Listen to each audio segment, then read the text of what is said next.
आज के अपने इस YouTube चैनल CC राज GCR चूरू क्लासेस में आपका स्वागत है। मैं सीसराम अर्थशास्त्र विषय के साथ आज का हमारा टॉपिक है अर्थशास्त्र की विषय सामग्री, सब्जेक्ट मैटर ऑफ इकोनॉमिक्स। इनमें किन किन का अध्ययन किया जाता है। अर्थशास्त्र की परिभाषाओं से संबंधित विवाद ने अर्थशास्त्र में खोज के क्षेत्र की उचित सीमा निर्धारित करने में अनेक समस्याएं पैदा करती है। अर्थशास्त्र एक विकासशील गतिमान सामाजिक विज्ञान है। इसके अंतर्गत समस्त आर्थिक क्रियाओं का अध्ययन किया जाता है। मैंने बताया कि ये दो प्रकार की होती है, एक आर्थिक और एक अनार्थिक। आर्थिक क्रियाएं ही अर्थशास्त्र की विषय वस्तु है। आर्थिक क्रियाओं का ही अध्ययन अर्थशास्त्र में किया जाता है। कुछ अर्थशास्त्रियों का मत है कि अर्थशास्त्र का क्षेत्र संकुचित है, तो कुछ अर्थशास्त्री इसके क्षेत्र को विस्तृत मानते हैं। किन्स ने अर्थशास्त्र के क्षेत्र में 3 तत्वों का समावेश किया। 3 तत्व है, कौन कौन से? अर्थशास्त्र के क्षेत्र में कि अर्थशास्त्र की विषय सामग्री क्या है, सब्जेक्ट मैटर क्या है, अर्थशास्त्र की प्रकृति क्या है या स्वभाव क्या है, अर्थशास्त्र का अन्य विषयों के साथ संबंध क्या है। तो आज का अपना पहला टॉपिक अर्थशास्त्र की विषय सामग्री, सब्जेक्ट मैटर ऑफ इकोनॉमिक्स। इसमें 2 दृष्टिकोण प्रमुख है विषय सामग्री के संबंध में। सब्जेक्ट मैटर ऑफ इकोनॉमिक्स 2 दृष्टिकोणों में पहला दृष्टिकोण प्रतिष्ठित अर्थशास्त्रियों का क्लासिकल व्यूज और दूसरा है कल्याणकारी अर्थशास्त्रियों का मत। प्रतिष्ठित अर्थशास्त्रियों का मत, इसमें एडम स्मिथ, JB सेब, सीनियर, JS मिल आदि अर्थशास्त्री संबंधित। इन्होंने धन से संबंधित अपनी परिभाषा दी। इन्होंने बताया धन क्या है, इसका उपयोग कैसे किया जाता है, इसका वितरण कैसे किया जाए। ये अर्थशास्त्र की विषय वस्तु है प्रतिष्ठित अर्थशास्त्रियों के अनुसार। और अब 2 नंबर पर कल्याणकारी अर्थशास्त्रियों का मत।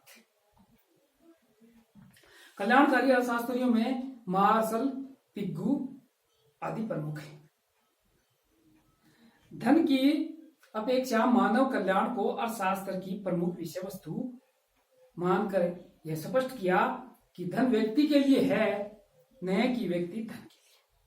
मार्शल ने भौतिक कल्याण से संबंधित आर्थिक क्रियाओं को ही अर्थशास्त्र की विषय वस्तु माना। रॉबिन्स की दुर्लभता पर आधारित परिभाषा ने अर्थशास्त्र के क्षेत्र को और अधिक विस्तृत किया। रॉबिन्स ने बताया कि हमारे पास साधन सीमित हैं और आवश्यकताएं असीमित हैं। इनके बीच हमें चुनाव करना पड़ता है। ये आर्थिक चुनाव के पहलू, इस आर्थिक चुनाव के पहलू कोई अर्थशास्त्र की विषय वस्तु माना। बहुत से विद्वान जो निश्चित रूप से अर्थशास्त्री नहीं है, मानते हैं कि अर्थशास्त्र में रुपये पैसे से कैसे संभाल कर रखा जाए, कैसे इसका प्रबंध किया जाए, रुपये कैसे कमाए जाए, अर्थशास्त्र की विषय वस्तु है। लेकिन रॉबिन्स मानते हैं कि अर्थशास्त्र का सरोकार दुर्लभता की स्थिति में व्यक्तिगत और सामाजिक चयन चुनाव से कि कौन कौन जो सर्वाधिक संतुष्टि प्रदान करे उसको पहले खरीदा जाए। तो इन वस्तुओं के बीच, क्योंकि साधन सीमित है और आवश्यकताएं असीमित है, इनके बीच हमें चुनाव करना पड़ता है। वो चुनाव कोई विषय सामग्री माना। आर्थिक क्रियाओं के निरंतर विभाजन ने अर्थशास्त्र की विषय सामग्री को और अधिक व्यापक बनाया। प्रमुख रूप से अर्थशास्त्र की विषय सामग्री को 5 प्रमुख भागों में बांटा जा सकता है। 5 प्रमुख भागों में कौन कौन से शामिल है? 1 नंबर पर उपभोग, कंजूमशन। 2 नंबर पर उत्पादन। नंबर 3 विनिमय, एक्सचेंज। 4 वितरण और 5 नंबर पब्लिक फाइनेंस या राजस्व। उपभोग क्या है? उपभोग वह आर्थिक क्रिया है जिसका संबंध व्यक्तिगत तथा सामूहिक आवश्यकताओं से प्रत्यक्ष संतुष्टि के लिए वस्तुओं एवं सेवाओं की उपयोगिता के उपभोग से। उपभोग को अर्थशास्त्र का आदि और अंत माना जाता है, क्योंकि उत्पादन, विनिमय, वितरण आदि सभी आर्थिक क्रियाएं उपभोग के लिए ही की जाती है।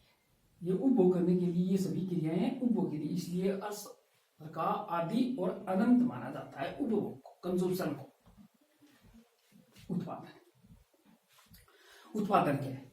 उत्पादन का संबंध वस्तुओं एवं सेवाओं की उपयोगिताओं या मूल्य में वृद्धि से। जैसे ब्रेड बनाने की क्रिया उत्पादन है। उत्पादन के मुख्य साधन है भूमि, पूंजी, श्रम, संगठन व उद्यमी। उत्पादन है। नंबर 3, विनिमय, एक्सचेंज, लेन देन। विनिमय क्रिया का संबंध किसी वस्तु के या साधन के क्रय विक्रय से। उत्पादित वस्तुओं के उपभोग तथा आवश्यकताओं की पूर्ति के लिए विनिमय की आवश्यकता होती है। वस्तु विनिमय प्रणाली के दोषों के कारण मुद्रा के आविष्कार ने विनिमय का कार्य सरल बना दिया। आज सभी वस्तुओं का क्रय विक्रय मुद्रा में ही किया जाता है। कीमत निर्धारण का सिद्धांत भी मुद्रा सिद्धांत आधारित है। तो विनिमय, एक्सचेंज, लेन देन, पहले वस्तु विनिमय होता था और वस्तु विनिमय प्रणाली में दोष आ गए, इसके बाद मुद्रा विनिमय होने लगा। तो आज विनिमय का प्रमुख रोल है अर्थशास्त्र में। नंबर 4, वितरण, डिस्ट्रीब्यूशन, वितरित करना। विभिन्न साधनों के सामूहिक प्रयासों का परिणाम उत्पादन है। ये विभिन्न साधन मिलकर उत्पादन करते हैं। अतः उत्पादन में से उत्पत्ति के प्रत्येक साधन का पारितोषिक निर्धारण करते हैं। जैसे भूमि को लगान दिया जाता है, पूंजी को ब्याज दिया जाता है। इस प्रकार उन साधनों में वितरित किया जाता है, जो साधनों के बीच वितरण से संबंधित है। इसके अंतर्गत यह ज्ञात किया जाता है कि राष्ट्रीय आय क्या है, यह प्रणाली कैसे कार्य करती है।